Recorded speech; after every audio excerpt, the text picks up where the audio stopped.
Hello and welcome back to Simon's Rants. I'm Simon, and today I want to talk about the top 10 best films of the decade.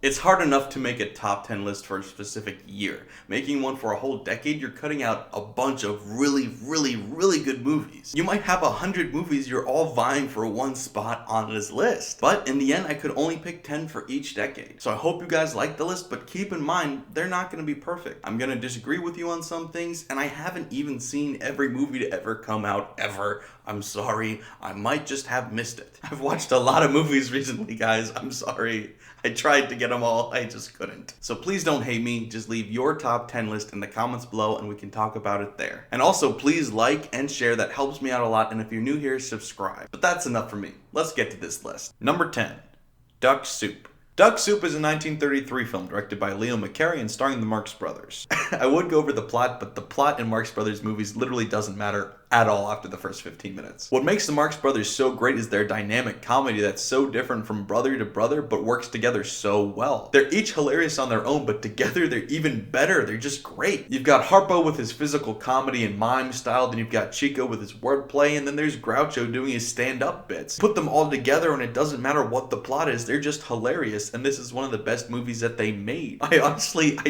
don't know the plot to any of the movies they made. I've watched them all and I don't know the plots. But honestly, I don't mind. I love this movie even though I don't necessarily even remember what it's about. This movie is just that funny. Number 9. The Testament of Dr Mabuse. The Testament of Dr Mabuse is a 1933 film written and directed by Fritz Lang, starring Rudolf Klein-Rogge. The plot of this film follows directly after its predecessor, Dr Mabuse the Gambler. Although Dr Mabuse is incarcerated, crimes continue on in an eerily similar way to what he was doing. Fritz Lang is one of the greatest directors of all time, and he's even better in this than he was in the first one. He's better as a director, the editing is better, the script is more concise, his control over the scene and all the actors is just amazing. Fritz Lang might actually be the best director of all time, despite not many people knowing who he is anymore. If you haven't seen this movie, you should check it out. It is great. Number 8.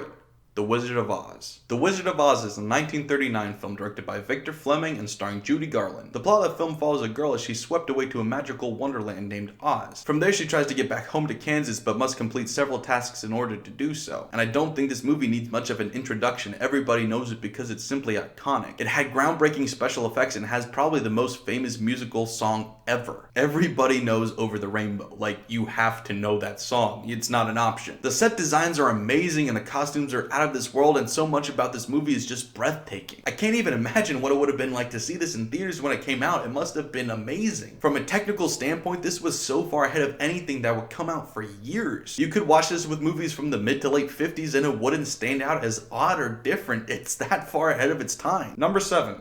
All Quiet on the Western Front. All Quiet on the Western Front is a 1930 film directed by Louis Milestone and starring Lou Ayres. The plot of the film revolves around a group of young men who excitedly sign up to fight in World War I, only to be shocked by the horrors of war. This was the first anti-war war movie ever made and was far ahead of its time in its shocking and brutal imagery. There were no movie censors yet, and they could show whatever they wanted to, and they did. The movie's very hard to watch in its brutal and raw format, but man is it good. It has iconic imagery and great acting and great writing. This movie is fantastic. Just about every war movie ever since has taken at least a little bit inspiration from it, and some have taken a lot. Its use of haunting imagery and sound was revolutionary for film, and war movies will never be the same because of it. This movie's a gut punch, and it's great. Number 6. A Night at the Opera. A Night at the Opera is a 1935 film directed by Sam Wood and starring the Marx Brothers. And here we go again. There's a plot somewhere in there, but what really matters is that the comedy in this is so good. And at this point, they had a bigger budget and so higher production value, and so they're able to do so much more. This movie's just the Marx Brothers at their best, and that's saying a lot. Number 5. Modern Times. Modern Times is a 1936 film written, produced, and yes, it's a Chaplin film. Again, he did everything. The plot of the film follows the tramp as he attempts to adapt to the ever-changing modern world. Chaplin often got sentimental in his comedies, but this was the first time that he got political. In the 1930s, the world was changing rapidly, and Chaplin had a lot to say about that. And this movie is great for it. It is both hilarious and important. It was much like the sci-fi movies of the 20s while still remaining Chaplin's unique brand of comedy. It was the perfect balance of both and was just great for it. Chaplin had control over every single second of every single one of his movies, and this was him in the middle of his prime. Number 4. Mr. Smith Goes to Washington. Mr. Smith Goes to Washington is a 1939 film directed by Frank Capra starring Jimmy Stewart. The plot of this film follows a man who's elected as a political stooge only to find out that the politicians around him are not so innocent. He might be young and naive, but he's now an elected official, so he uses his power to combat against the corruption that surrounds him. And in like all Jimmy Stewart films, he owns every scene he's in, and I absolutely adore him and his personality. It's that ultimate good versus evil story that we can all get behind, believing that there is some good in us if we can just remember it and find it. And if there's anyone that can make me believe in humanity, it's Jimmy Stewart. Number 3. Gone with the Wind. Gone with the Wind is a 1939 film directed by Victor Fleming starring Vivien Leigh and Clark Gable. The plot of the film revolves around the romance between a manipulative woman and a roguish man during the American Civil War, and it's ultimately a character study of the elitists at that time. You either had to change and adapt to the times or be left behind. And yes, Victor Fleming directed The Wizard of Oz and Gone with the Wind in the same year. The two most visually stunning movies of the decade came out the same year and were directed by the same man. The acting is amazing, the writing is amazing, and like I said, it's one of the most beautiful movies ever made. Number 2, City Lights. It's a Chaplin film. You know the drill.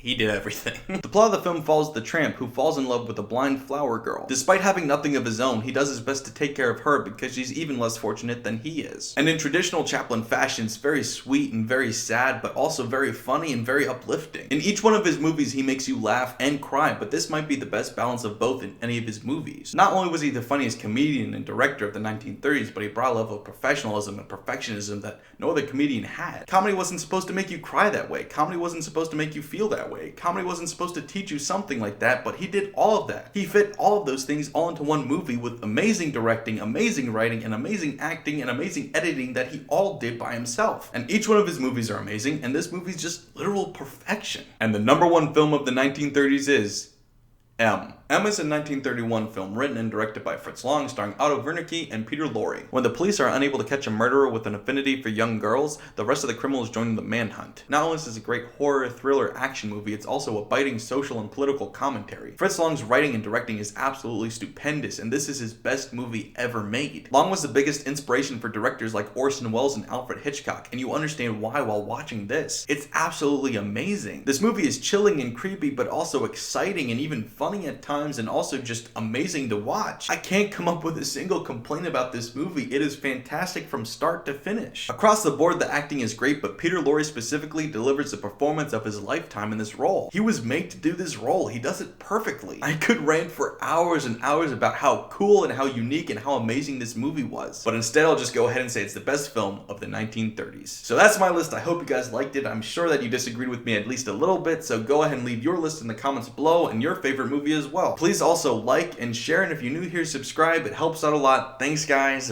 Bye.